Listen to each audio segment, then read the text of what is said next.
আন্দোলন আসছি ন্যায্য দাবি নিয়ে। আমরা সারা বাংলাদেশের ন্যায্য দাবি নিয়ে, শিক্ষকদের একটা ন্যায্য দাবি, এই দাবি আমরা উন্মুক্ত কণ্ঠে আমরা আজকে একসাথে মিলিত হয়েছি।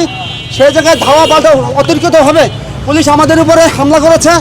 আমরা সেটা প্রতিহত করতে গিয়ে আমি গ্রেফতার হয়েছিলাম। পুলিশ আমাকে আবার ছেড়ে দিয়েছে, পুলিশকে ধন্যবাদ।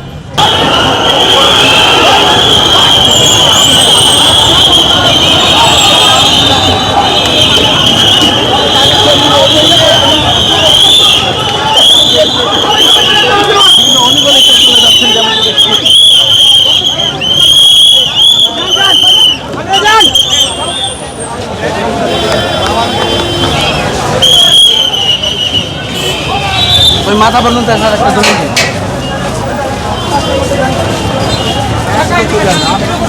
স্যার 144 জারি করতে হবে স্যার, প্রেস ক্লাব এলাকায় স্যার।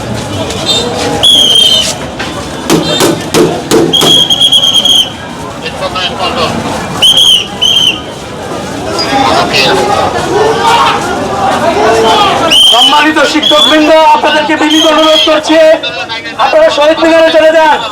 আপনাদের কেন্দ্রীয় নেতৃবৃন্দ সেখানে অবস্থান করছে, আপনাদেরকে আমরা অনুরোধ করছি।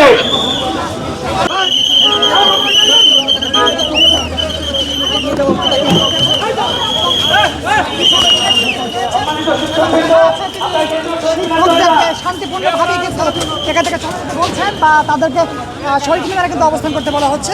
কোনোভাবেই যেন সড়ক পথের যেন কোনোভাবে প্রাথমিক কিছু না হয়।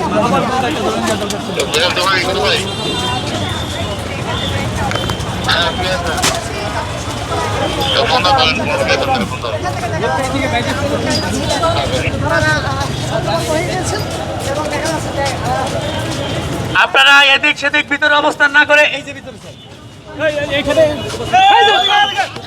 শিক্ষকবৃন্দ, আপনারা কেন্দ্রীয় শহীদ মিনার চলে যান।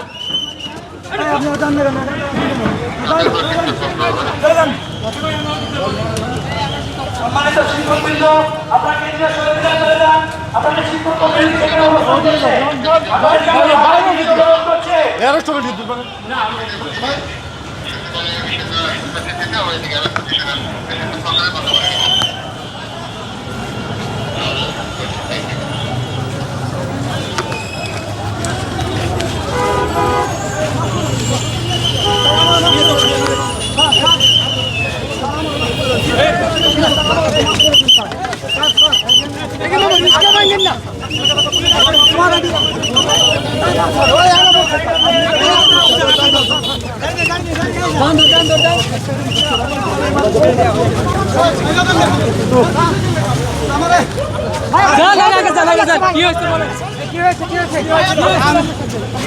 শিক্ষক আন্দোলন আসছি ন্যায্য দাবি নিয়ে।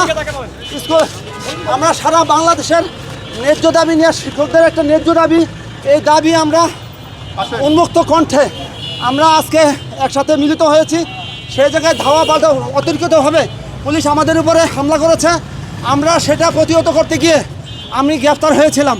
পুলিশ আমাকে আবার ছেড়ে দিয়েছে, পুলিশকে ধন্যবাদ।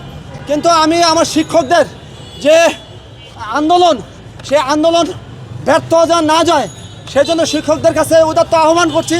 এই আন্দোলন চলছে এবং চলবে। আমরা হয়তো এক সময় থাকবো না, কিন্তু এই সরকারের সন্তানকে এই শিক্ষকদের বাঁচাতে হবে।